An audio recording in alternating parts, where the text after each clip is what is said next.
Hi, then good afternoon, everyone, and welcome to our Shastrarth series dealing with the first topic for today, which is digital lending.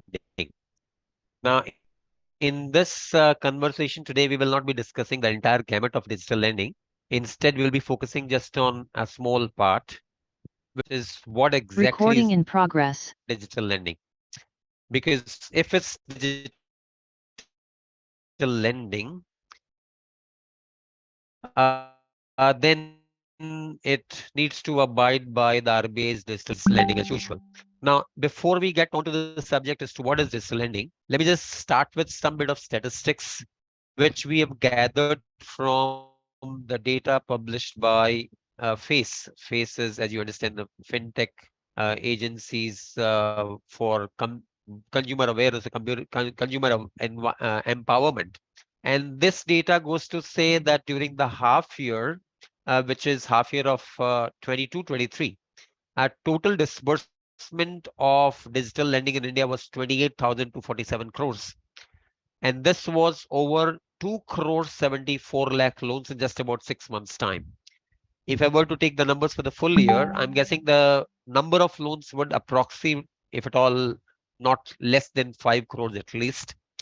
But I do believe that a lot of these loans are short-term loans, and 5 crore loans do not mean 5 crores borrowers.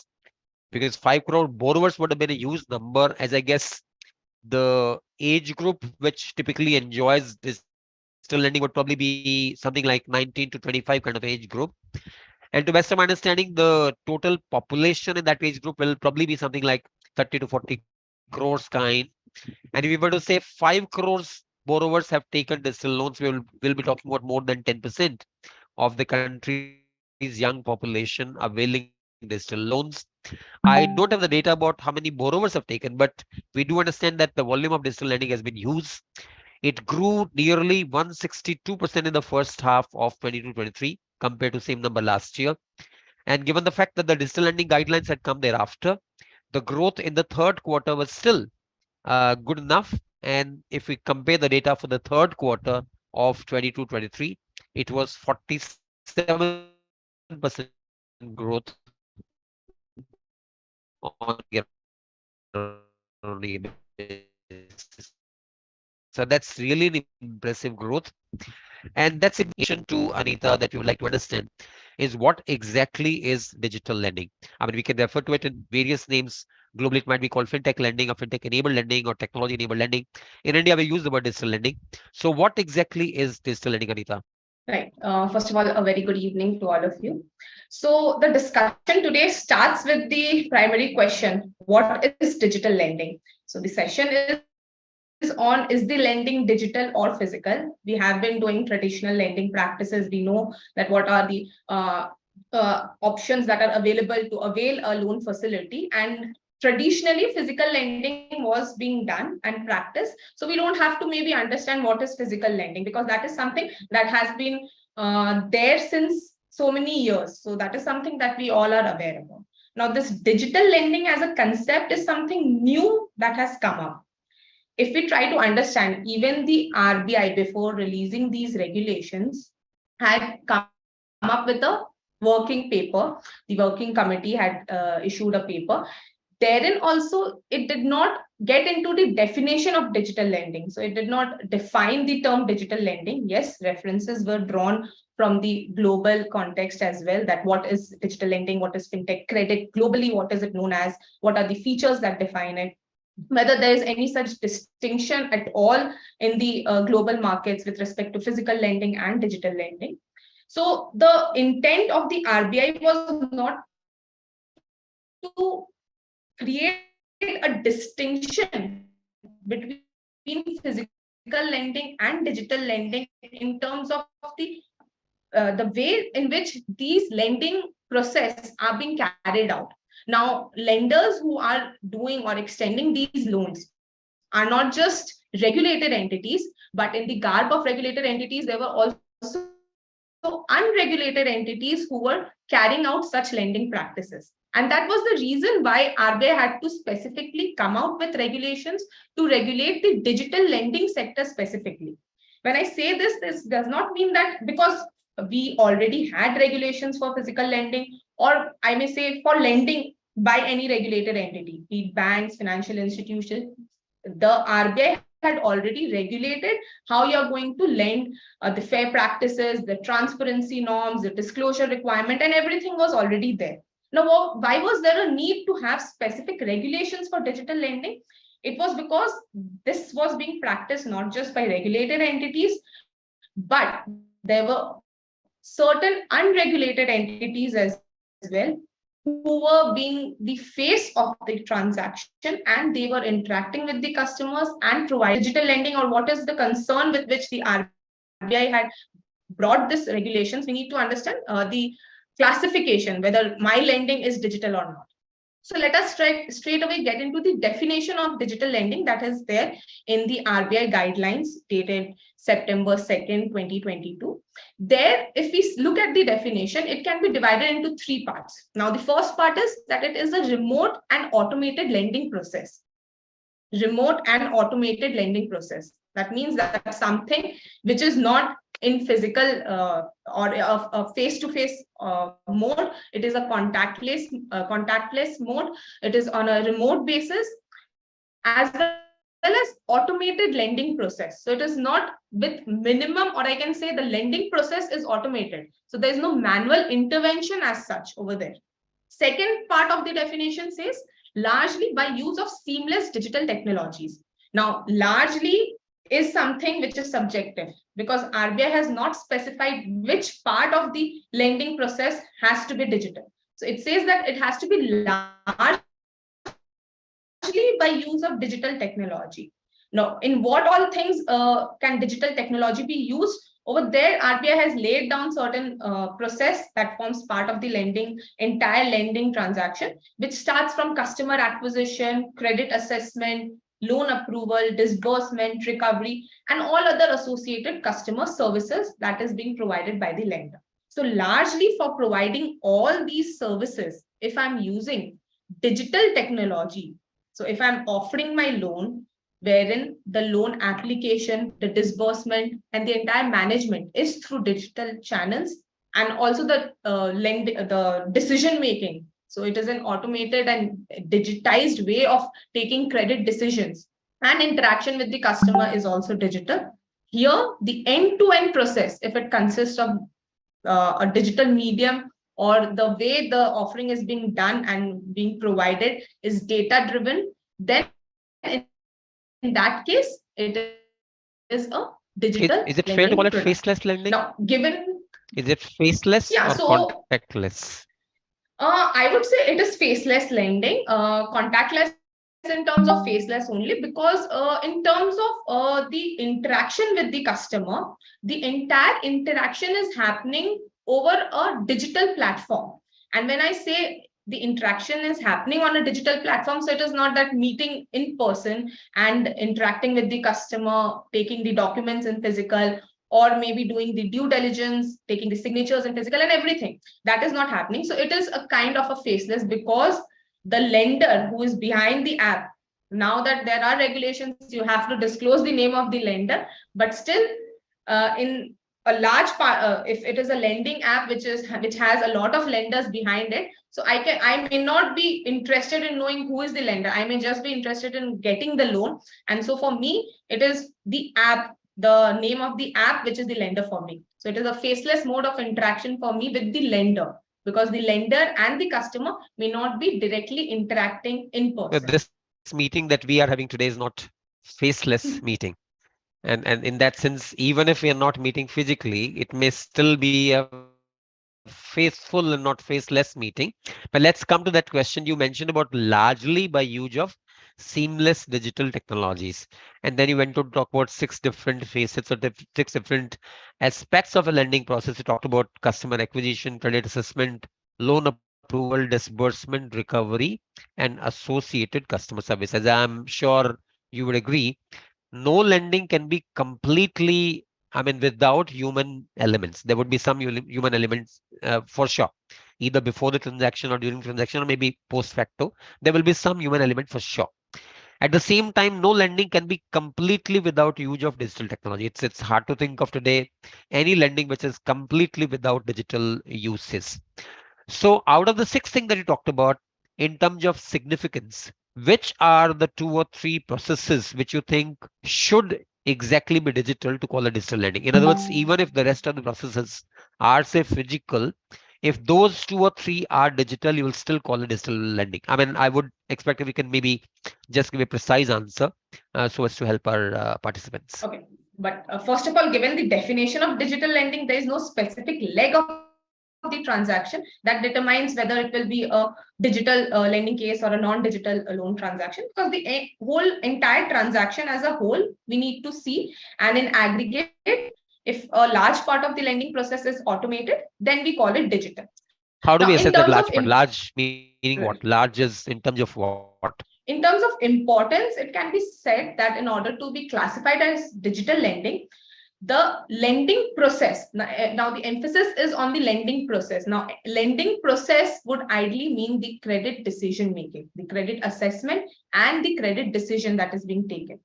So if the lending decisions are automated based on an algorithm based system, and there's no manual intervention in that, in the lending process of credit evaluation, credit assessment, and taking the decision.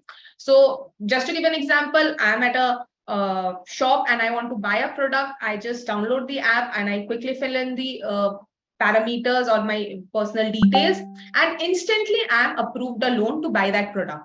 Now, this instant thing happens not because of any manual. So there is no person sitting at the other end who is approving the loan, but it is based on an algorithmic system that the loan is getting approved.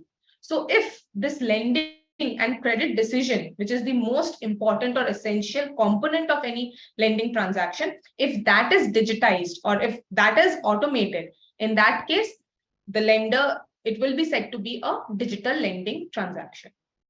So basically, what you're trying to do is to stress on the word seamless, because I think the other word that that was used in definition of digital lending was remote seamless technology, meaning it's not like one thing after the other. They are giving the customer the experience of getting the lending approval while he's still on the app. So mostly it would happen through an app. Mostly it would be instantaneous and seamless. Mostly it's not like a process which takes too much of a time. So it's, I mean, it's that sense it's digitized credit approval that you would stress on. Even if, for example, subsequent recovery or subsequent customer service, I mean, customer servicing will surely entail some bit of personal element. Recovery might have even more of personal element into it. So even if subsequent processes involve human involvement or personalized involvement, and if the element of credit decision making and the credit underwriting, if that was digital, then you would still call it digital lending. Would you agree on that? Yes, Right. yes. Uh, in fact, RBI also was asked this question. I mean, in the FAQs of the RBI, there was one question. I think that's probably question number one itself. And the query said asked largely by use of seamless digital technology. And what does that largely thing mean? And the RBI mentioned that while there may still be elements of physical intervention, while doing, and that's I'm quoting the RBI's language, while doing so, the REs, that regulated entities, should ensure that the intent behind the guidelines is adhered to. That is, while there might be human intervention, but the RBI's overall intent in promulgating the digital guidelines should be adhered to while classifying lending as to digital or non-digital. So that brings us to the question, what exactly do you think was the RBI's intent? You mentioned about something. You mentioned non-regulated entities getting into lending business because the customer never on makes a few clicks, he'll probably have the money into his bank account.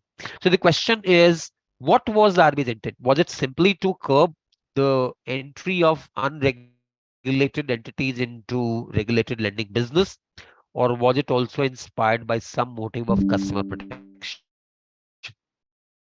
So yes, I think there will be a dual intention over here that is important. One is customer protection for sure. So even the existing guidelines that are there for lending, whenever a financial institution has any customer interface, the existing guidelines also lay emphasis on customer protection, customer transparency in the transactions, disclosure requirement, and everything. The second important point that I had already mentioned is prevention of reckless lending.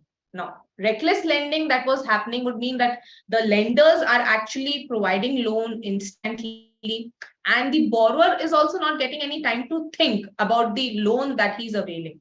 Because if I'm getting a loan in a matter of clicks, in matter of few minutes that I can avail the loan, then I may not look into the detailed terms of the loan. The terms of the loan would include the maybe the interest rate, the charges, additional charges that are being associated with it, the repayment tenure, and other things. So I will just be maybe fascinated or attracted by the idea that yes, I'm getting this loan instantly, so I can use the funds instantly.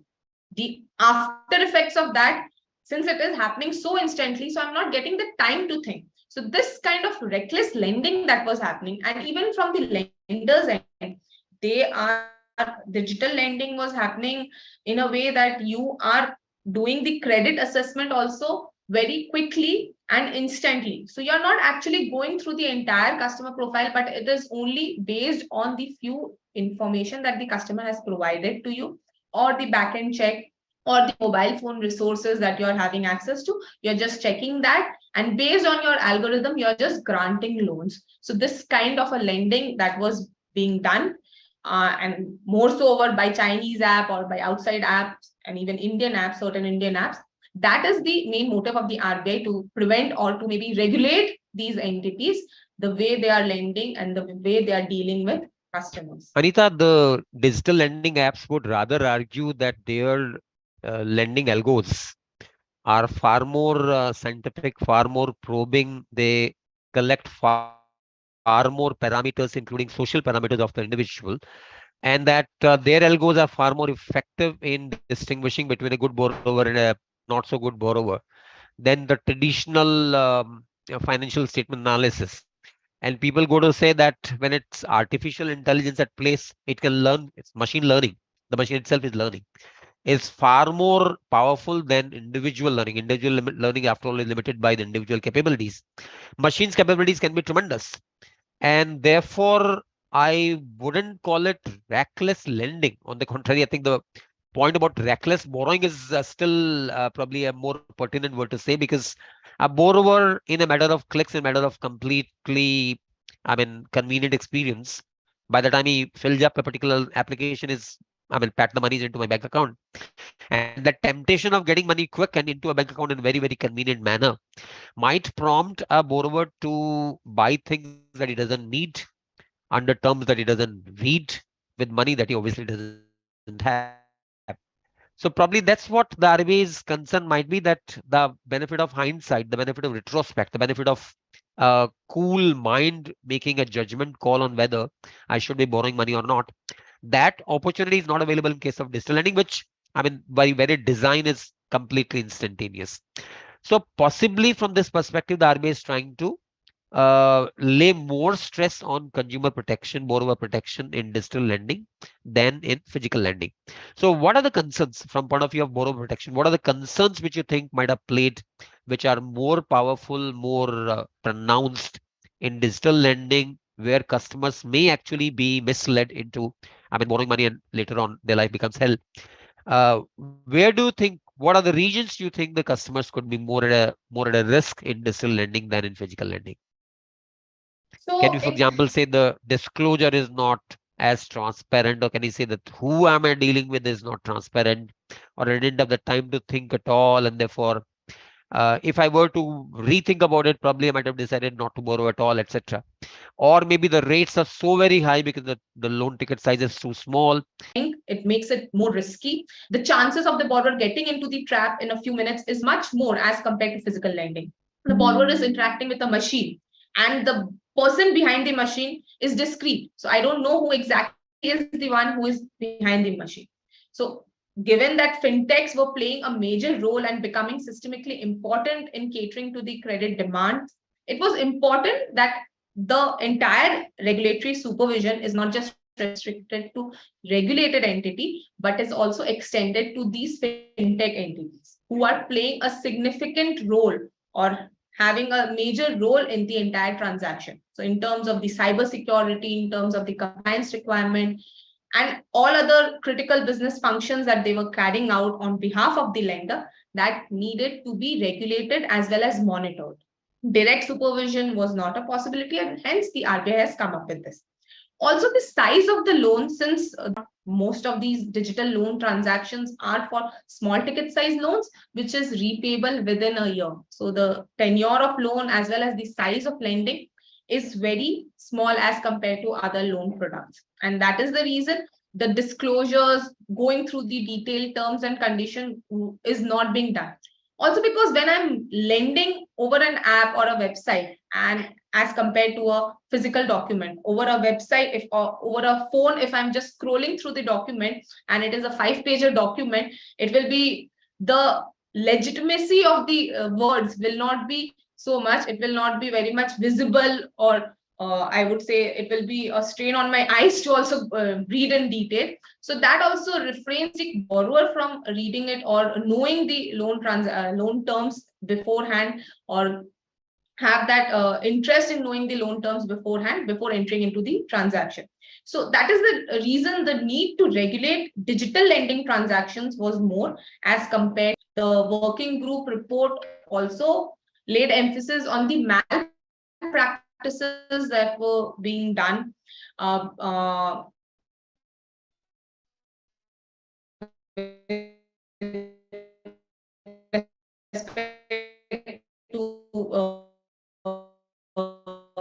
the customer grievances that was being filed with the RBI, that RBI had to specifically regulate this and say that it is not just the lenders, but also the associated entities in the form of fintechs that needs to be regulated. You're saying that the RBI, through this digital lending guidelines, has expanded the scope of regulation from not just the regulated entities themselves, but even the unregulated lending service providers who are associated with the regulated entities. So the regulated entities are in the regulatory domain of the RBI, and through them, the RBI is networking the entire network of so-called LSPs, which are not obviously non-banking finance companies, but they are serving the regulated entities, and therefore they are also within regulatory dominion now. So it expands the horizon of RBI's control beyond the regulated entities to complete the complete ecosystem of the lending associated service providers as well. Now, over to the definition once again, where you're talking about remote lending process. Now, I'm giving an example just to understand where exactly is the remote lending process applicable. Assume the approval of a customer to, let's say, get a car loan on a app. I apply for the car loan, I'm approved the car loan, and then once the loan approval is in my pocket, I go to a car dealer to take delivery of the car. Now that part, which is going to a car showroom and getting approval, getting delivery of the car, that's completely physical. The approval of the loan, however, was digital. So given the fact that some part is digital, some part is physical, how will you view this in the definition of remote lending process? The lending process results into delivery of a physical asset, which is physical, but the loan approval itself was digital. So would you still call it digital lending? So I think that is what the RBI had also clarified, that the term or the phrase largely by use of seamless digital technology that was used. That is the reason it did not specify which part of it. And it said that because operationally, to allow flexibility to lenders, it happened that certain part of the lending process is being done at any stage of the lending process. Now, as we discussed earlier also, what is important in the entire lending process is the credit assessment and the credit decision making. If that is physical, that is where the crux of the case will be, or that is where the important decision, whether it is a digital lending transaction or not, will lie. Credit delivery would mean either the loan disbursal or the payment to the vendor, or eventually the goods, and then eventually the goods and services are being delivered. So that can happen in a physical mode or a digital mode. So that is not important. The mode of credit delivery is actually the result or effect of the lending process. So though disbursals are also a part of the lending process, but the emphasis is more on the decision-making part.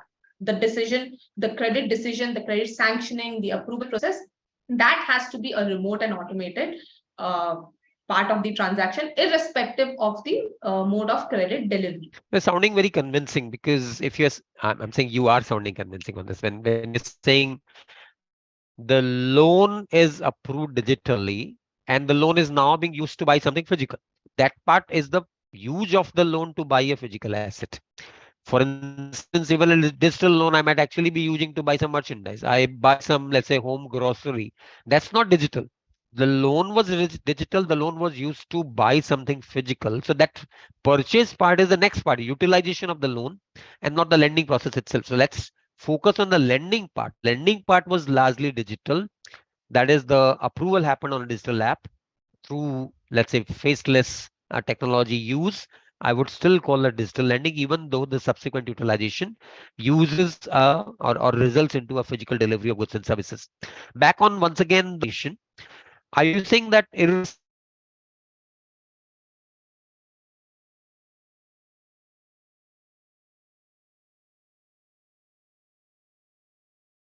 of are you saying that the RBI meaning to protect consumers and even in the process starts regulating corporate lending also?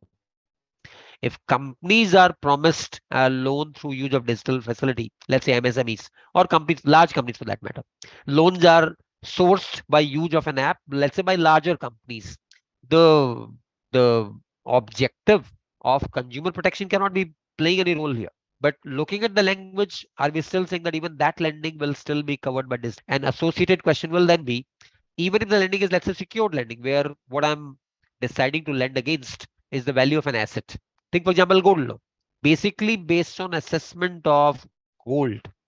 I'll come to gold loan maybe separately, but let's first focus on secured, unsecured, personal versus corporate. Irrespective of what's the nature of lending, can it still be digital? And let me park the question of gold loan. I'll put that subsequently once you answer this. So I agree that the regulations that we discussed also is clearly consumer protection. However, RBI has not made any such exclusion for loan products and facilities that are being extended to business entities. Under the digital lending guidelines, it covers all forms of lending, even SME lending or business loans, if it satisfies the definition of digital lending. So, if the loan process is being a remote and automated lending process, largely by the use of seamless technology, in that case, it will be a digital lending, irrespective of who the consumer is. So that would not depend, and irrespective of the security requirements, whether it is secured or unsecured, whether a corporate or to an individual, if it is falling in the definition of digital lending. Now, in case of secured lending, it is quite questionable, or you can say quite doubtful, that if the entire process or the main part of the process, which is main part decision making, credit assessment, that would be done digitally, because secured lending would mean that I have a security over which the security creation is being done. So the evaluation of that security, the valuation aspects, the inspection of that property or that security, whatever it is, related things. In case of secured lending, it is difficult to envisage that this can be done digitally, and it can be done on an automated and remote basis. So I don't think that there are digital loans that are secure. Mostly it is unsecured. But yeah, in terms of the regulations, if you ask me, in terms of the intent of the RBI, it has not excluded any such loan, or it is not saying that business loans will not be covered, irrespective of the customer base, irrespective of the security requirements. If it is digital lending, it is Anita, but covered. I must remind you that you just mentioned sometime back that even a car loan, which is of course a secured loan, can well be digital loan. The Yes. loan was sanctioned. So question would therefore probably be whether the lending was based on assessment of value of an asset. The asset formed the crux. The asset was the substance based on which lending decision was taken. In that case, the asset, but the lending decision was irrespective of what am I going to buy. So secured versus unsecured probably cannot be the distinction, cannot be the basis for distinction. What still depends on whether the credit approval was based on evaluation of the asset, the credit approval was irrespective of what the asset is, and therefore even a secured loan may, under circumstances, be a digital loan. But if you talk, for example, of gold lending, where the crucial piece in gold lending is not the borrower, It's not the borrower's app. It's not the borrower's data. What is critical is the gold, which is physically seen, physically inspected, physically valued. And that's how the loan amount, the loan decision, or the decision to lend is taken, which obviously cannot be digital unless it's a digital form of gold itself. So I think that's where one would probably lay stress on whether the lending decision. I'm hoping that you'll agree with this. Right. Now, there is a question on our YouTube channel as well, and the question is from Mr. Bharat Kurup, and I think a very interesting question that every app is filled up by some individual. There is somebody filling up the app. If you're talking about app-based lending, somebody is actually keying in the data in the app, and that keying in is done by some, let's say DSA. Some customer approaches a DSA enters the data in the app, and then based on the app filled in by an individual, which might be a DSA. So DSA has had the personal interface with the borrower. The app is filled in. Based on that app, the decision is taken. Would you still call it digital lending? So over here, so this is now in digital lending. Let me just explain it before getting into the answering the question. Let us just understand the basic distinction between a physical and digital lending is also the existence of a DLA, digital lending app.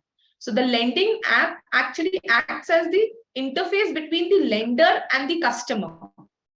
Now, if the customer is not operating the app and it is being done by the DSA, that means it is the interaction between the DSA and the lender. So because DSA is in itself representing the lender, and for the purpose of accumulating the data, collating the data, instead of having physical copies, it is filling in the data on a digital app. So that is for the interaction, that it is forwarding the data to the lender because it is coming and interacting with the customer physically as a representative of the lender. That particular app, so there is no lending app that is being used by the customer, because the customer is actually meeting the authorized representative or the DSA in person. The app is not being used by the customer, and customer has a face-to-face interaction with the representative. So that may not be a digital lending app. If it is not a digital lending app that is being used, the question whether it will be digital lending or not in itself is very much doubtful, because Arguable when point, Anita, because issue essentially is it the DSA's interaction with the customer that was crucial in the lending through loan underwriting? Or was it the data that the DSA collects and forwards to or fills into the app? There is an app here also. The app is not being filled by the customer himself. That is being app is being filled up by the DSA. But the credit decision, the credit underwriting is being done not on the basis of the physical interaction. The physical interaction probably helps only that there is a customer physically there, which I'm sure in any case we do, because we are doing a KYC check. That we need to ensure anyway that there is a person behind the loan application. The application is filled up by the DSA, but it's not the DSA's meeting with the customer that's crucial in lending decision. What is crucial is the data collected by the DSA, which is automatically processed by the lending app. And there the decision is taken. So probably a little arguable. The very fact that the lender has deployed a DSA to do the filling part, does it clearly obviate and put us out of digital lending and make it into a case of physical lending? I don't know. I'll leave you to maybe discuss it further, but if you ask me, I'll have a little doubt. so for me, I think digital lending app, we'll have to first determine whether the app it is an internal app of the lender, which is restricted by the for usage just by the DSA. Because if it is an internal app, then it is just use of digital technology. Instead of having physical execution of documents, I'm doing digital execution of documents. Instead of collating data and information from the customer physically, I'm doing digital collection of data. So if it is an internal app, it is not a digital lending app. Digital lending app would mean it is the interface. It is where the customer is being provided all the details about the loan, all the terms of lending is being displayed, and the entire interaction with the lender, whatever the lender intends to communicate about the loan product, is happening through that app. But in this case, if it is the interaction between the DSA and the lender, because it is an internal digital, or you can You're saying say it's an internal internally the process lender. versus an external interface. When Right. I'm maybe putting some further facts to elaborate it further. It's an external interface. It's an interface. The customer could have downloaded itself and filled up the information. The customer could have walked into some DSA's office and filled it up. The DSA might have walked into some customer's house and filled it up. So the interface is still the external interface the lender uses. Just the very fact that instead of the customer filling it himself, it's filled in by the DSA for the customer. Does it make any difference? Yes, That's the question. that will be a totally different scenario, because I think the question that was asked by Bharatji was that the app is not available for the customer. But if that is not the situation, the app is available for the customer can download it, and it is just taking the assistance. So I may be a person who may not understand English, or who may not be well versed with using technology or apps. And in that case, I'm being assisted by a representative because it is just. So if we generalize and put it this way, Anita, we say that if what is critical in the lending decision is the personal interaction, whether between the lender or lender's DSA and the borrower, and therefore the decision is taken based on a personal interface, not based on just the data filled in into the loan app, then probably it might make a difference. But otherwise, if all that we're doing is collecting data either through an app which is anyway external, I mean its app would anyway mean an interface between the borrower and the lender, and there the intervention of DSA is merely to assist the borrower, and that wouldn't make a difference, as you said. But I think critical piece, Anita, would be to understand that we do so much of effort to distinguish lending between digital lending and physical lending. Now, what exactly are we trying to get out of it? We try to prove that my lending is not digital, it's physical. So what is it that I'm not, I mean, having to comply with, or what regulatory liberties do I get if the lending is not digital, versus what compliances or what additional requirements are applicable to me if my lending is digital? In other words, what are the additional burdens that a digital lending carries which are not applicable to physical lending? Let's elaborate on that. What is it that a digital lending additionally lays on the borrower or on the LSP, which is not applicable to physical lending? Okay, so in terms of the regulatory requirements, if we were to see what is the distinction or what is the regulatory arbitrage that I might have if I'm doing physical lending and non-digital lending, certain things that have been introduced in the digital lending guidelines, which otherwise was not applicable in physical lending. One of it is the cooling off period. That is important to give in digital lending, clear cooling off period wherein he can just get out of the loan, repay me the entire thing without charging any interest. In physical lending, there is no question of having a cooling off period.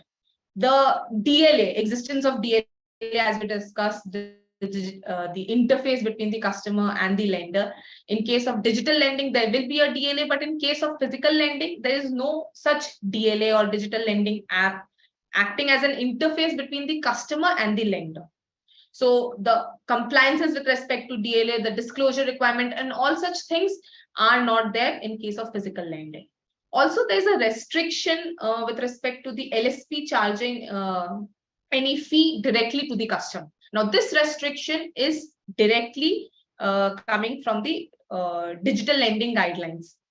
Under normal circumstances, there is no such restriction, because if I'm an outsourcing agent, if I'm a DSA, if I'm interacting with the customer physically, there is no such restriction as on date that the agent cannot charge anything directly from the customer.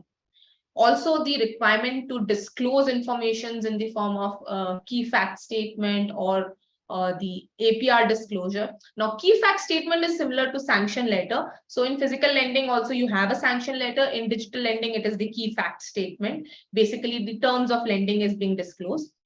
The APR disclosure, the slight difference that is there in both these cases, in digital lending, it is not just the rate of interest, but all other charges as well that is being included while computing the APR, which is not the case in case of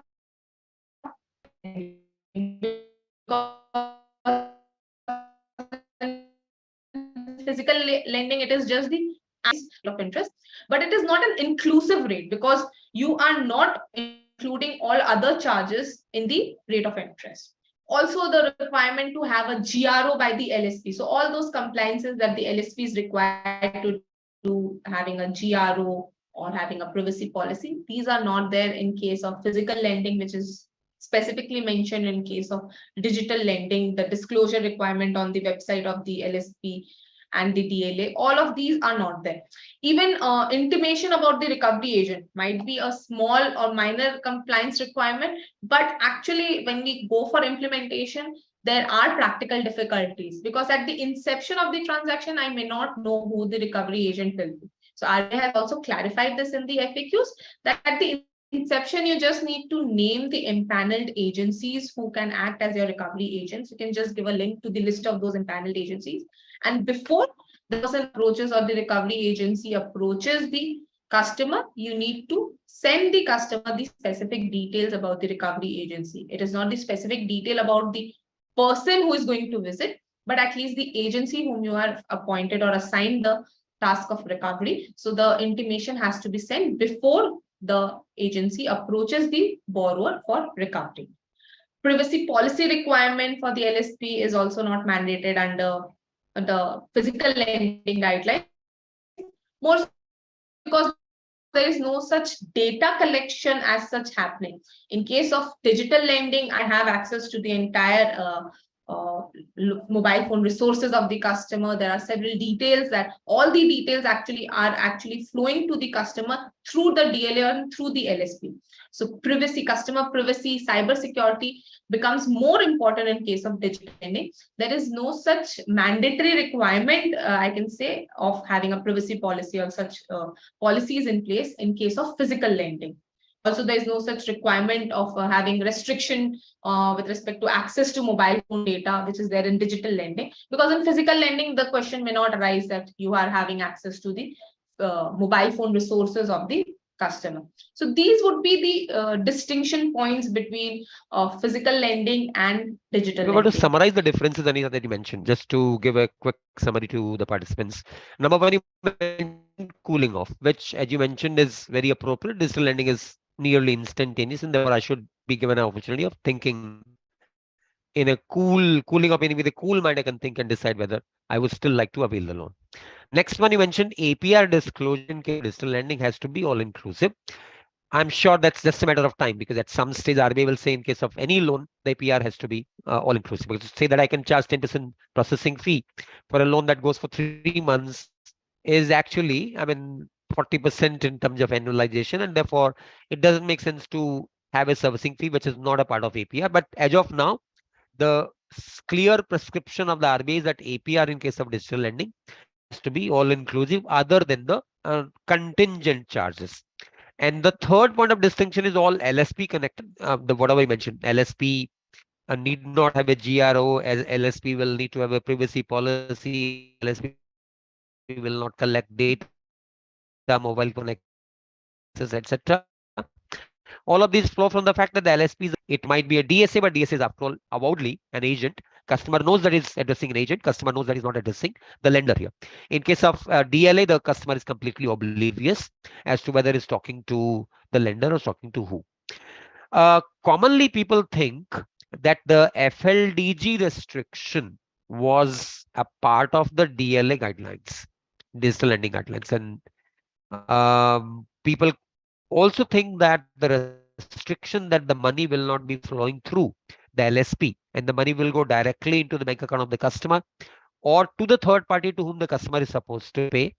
That restriction also was explicitly a part of the digital lending guidelines. So on two things. Number one, transfer of money through the bank account of the LSP, and number two, the bar on use of FLDGs. Are these two restricted to digital lending only, or would you argue that these two apply in every case?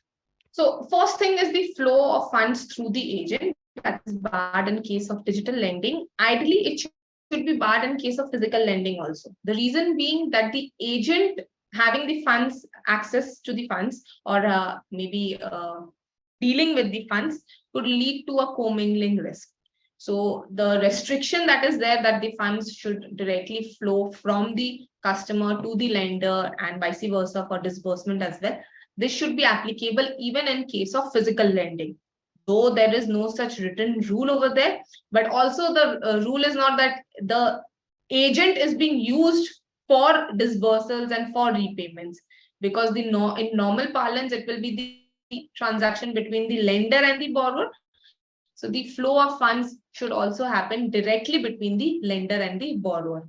Because this was being practiced in case of digital lending, the RBI had to come up with a clarification that you cannot direct it or route it through the agent. But it was maybe a deemed a scenario that if it is a lending transaction between two entities, the flow of funds should also Well, you're happen saying there's no between the reason for the money two to flow through the entities. agent. Agent is absolute agent. Why would the money flow Right. through the bank account of the agent? Money is supposed to go to the borrower, so why put it to the agent should not seem like the one disbursing, because the moment the agent makes the borrower feel that he's the one releasing the money, then he'll start acting as a lender. I mean, the very distinction is that the lender is a lender and the agent is an agent. If the agent has the control over the purse of the lender, then the agent becomes a lender. And that's exactly the same malice in case of digital lending as in case of physical lending. So there's no reason for the money to get commingled and collected at the agent's level from where it's dispersed to the borrowers. That Right. is one part. It's what about the FLDs? I think big confusion prevalent at, I think a lot of people continue to argue that the bar on FLDs is only in case of digital lending. There's no such bar in physical lending. So the prohibition on extending structured default guarantee that came under the digital lending guidelines, the RBI made reference to the securitization guidelines to restrict or prohibit this kind of a FLDG arrangement that was being done between fintech entities and lenders. Now, reference to the securitization guidelines would mean that this is something that was already there. It is not something new that the RBI has brought in. It is not something new that the RBI is intending to restrict. It was already there, mentioned in the securitization guidelines. Irrespective, so in spite of that being mentioned in the securitization guidelines, it was being practiced, and hence RBI has clarified that this is similar to synthetic securitization, and hence you cannot do. Now, something that is already there and distinguish between a digital lending transaction or a physical lending transaction, it is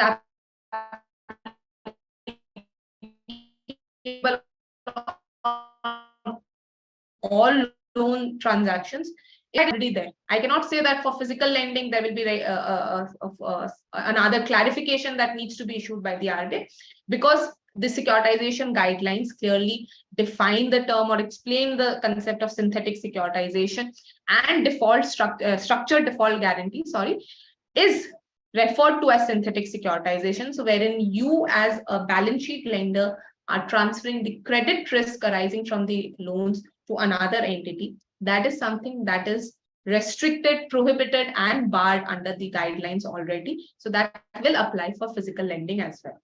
Anita, we intend to have a complete Shastrarth on synthetic securitization maybe in the next part of our series. But as of now, what you basically mean to say is that the offense is not granting of FLDs. The offense is shifting of risk and rewards away Right. from the lender. Yes. Someone else is taking the risk as well. Somebody taking just the risk is not a guarantee. Guarantor takes the risk. Nothing wrong in that. All loans, many loans have guarantees. Most corporate loans have guarantees. There's nothing wrong in guarantees. What is wrong is risk and reward both being swept by someone else, whereas the loan is sitting on the books of someone else. That is lending without risk and risk without lending, the two getting divorced. That's the offense, and that's equally applicable to digital lending as in case of physical lending. And I must say to our all live participants that if you have a question which you would like to ask Anita, it's time to ask the question now, because we'll be probably winding up in next few minutes. And this question, Anita, is saying that if the sanctioning of the loan is happening at a back end and there is a person involved in giving the decision, the decision is done remotely from a remote location, communicated via the app, but there's a person. I can prove that there's a person residing, whether to give the loan or not. If you fill up the loan application at 11:30 in the night, there's a person who's waking up at that point of time who's saying yes or no. The whole thing can happen matter of click of a few clicks, but still I can prove that there was a person who was actually sitting there to approve it. Can I say that my lending is not digital? If you can prove that, I I actually don't think that. So yes, I'm only wondering, do I have to strain so much to prove that my lending is not digital? What am I gaining out of it? I mean, if my lending is not digital but physical, what's the point? what additional liberties did I get? Anita talked about 2, 3 things which are not applicable to physical lending anyways. Cooling off period, for example, is a 30 days saying this, that maybe it's just a matter of time that the RBI will itself, if you have a significant loan processing fee. The loan processing fee is completely disproportional to the processing cost of processing of the loan. And quite often the processing fee is higher than the rate of interest itself. Then to say that my APR is 30%, whereas the processing fee adds up to 80%, and I'm still doing a fair lending because I'm making a fair disclosure, I'm sure even without any clear circular from the RBI, this will definitely be hit hard by the RBI because the processing fee has to be processing fee. The processing fee cannot be a source of profit. Like the other day, the RBI said, penalties cannot be a source of profit for you. Penalties purely to penalize or compensatory penalty. Processing fee, therefore, is compensatory. It cannot be a substitute for the rate of interest. So that again, I don't know what is it that we gain by proving that my lending is actually not digital. And the only thing that one probably would say, well, the LSP who is actually interacting with the customer should have a GRO, which means the LSP is the one which is maintaining customer face. He's the one who is interfacing with the customer. It's appropriate that he has somebody who can address the customer's complaint. So people trying really tough to say that 12:15 midnight I was sitting to approve the loan and therefore my loan is not digital. I don't know whether it's actually worth it, but if you're able to establish, and I say that if you're able to prove that I had a person sitting all 24/7 approving loans, which are actually approved in clicks of seconds, it would still be a physical loan. And I'm not I mean, meaning not to believe the querist who is asked this question, but if it is possible to prove that the lending is actually personalized and it's just a communication which happens through digital means, the fact that communications to the borrower happen through an app or through, let's say, an email or SMS message, that wouldn't be of any relevance. As I think Anita mentioned, the larger part is the credit underwriting, the credit decision, the borrower's approval, the credit decision itself, if that is automated, the underwriting decision, if that is automated, that's happening through an app rather than by ChatGPT. ChatGPT, by the way, doesn't decide whether to give loans. And we asked ChatGPT, can I give a loan to Vinod Kothari? It will say, I cannot decide it for you because I don't take credit decisions at all. And that's the nice part. Otherwise, people will start using ChatGPT for giving these conferences also. We are still safe that ChatGPT doesn't do virtual conferences, Anita. Otherwise, we'll all be out of business. I mean, with these, it's time to thank Anita for making her presence today. There is one last question.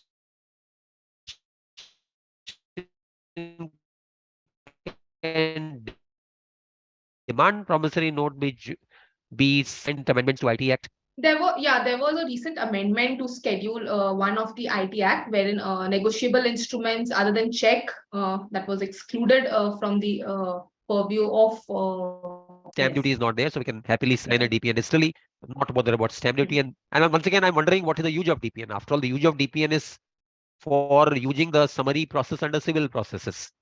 Given the size of the loan, we are not going to use courts for enforcing the loan anyway. So I don't know whether DPN would be of any relevance here, but if you feel as a feel good factor, the lender thinks that getting a DPN, I'm better off, you can have obviously get a DPN as well. So I think with this, to all the participants who are participating live today, thank you very much for being with us today. And we hope to see you in next session of Shastrarth, which once again will examine another aspect of digital lending, probably what are the do's and what are the roles and limitations of LSPs, who exactly is an LSP, complicated question of whether a payment aggregator can also act as an LSP. Can the payment aggregator play two roles? Be an aggregator and also be an LSP, or can a payment gateway, and what exactly can LSPs do or what they cannot do? That would probably be part of our next episode, and thereafter we'll talk about synthetic securitization and FLDs at some stage. So look forward to interacting with you more often. And thank you, Anita, and thank you all.